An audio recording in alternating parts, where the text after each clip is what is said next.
Senator from Mississippi.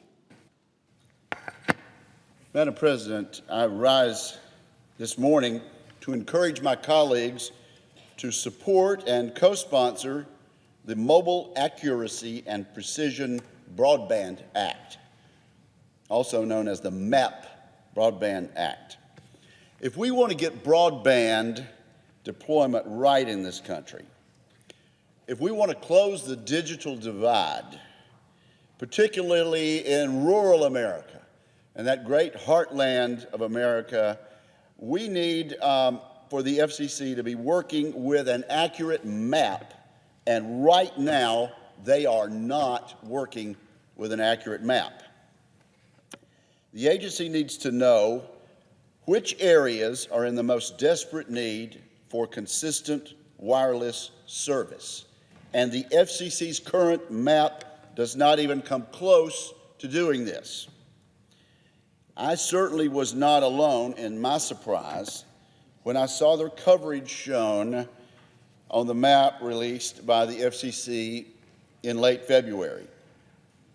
It portrayed my home state of Mississippi as basically a wireless hotspot, with only 2% of my state not covered with reliable 4G LTE connection. This was an absurd conclusion based on what is actually taking place on the ground. That would mean that 98% of my state should have one of the fastest mobile broadband connections on the market.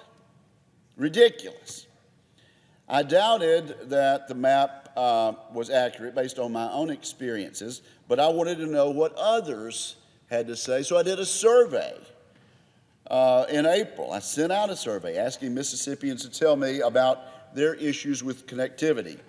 Their responses, which totaled more than 1,800, supported my conclusion that the FCC map is just wrong and something needs to be done about it. The responses also reaffirmed what is at stake if the FCC does not correct the situation and get these maps right. Mississippians and Americans across this great country need better service so their children can do their homework. They need it so they can FaceTime with loved ones who are away from home and military service. They need it for jobs. They need it for health care. A bad connection is inconvenient, to be sure, but it means so much more to public safety and jobs. Americans in rural areas should not be at a disadvantage because of where we live. Strong, dependable broadband paves the way for economic growth for us all, and it allows for life-giving telehealth and cutting-edge agriculture technologies. No one thinks my state is an exception to the FCC map. I've yet to hear from any colleague in this United States Senate who thinks this national map accurately reflects the coverage back in our state. So I propose we continue to work together with legislation to direct the FCC to get this right. Let's harness the best data for closing the digital divide. Let's make sure decisions are informed by the most accurate maps possible. Now, what's at stake here? $4.53 billion is what's at stake here. And the way we're headed now with this program and with this inaccurate map is that phase 2 of the Mobility Fund is about to go forward with funds being distributed based on a map that is absolutely wrong. So my bill would do 4 things that I think would help. My bill would give challengers more time to voice their concerns and submit better data. It would require the FCC to extend the challenge process by 90 days. My bill would also require the FCC to disclose which phones should be getting 4G LTE service so consumers can know whether their service meets these expectations. In addition, it would require the FCC to provide monthly updates on the percentage of areas on the map that are being challenged and the number of challengers. And fourth, we would monitor the effectiveness of the Mobility Fund Phase 2 program by the agency offering annual updates on how mobile wireless service is being expanded. And if anyone in the Senate, if anyone in the House, if anyone that can hear me today has a better idea, I'm open to adding that to the bill.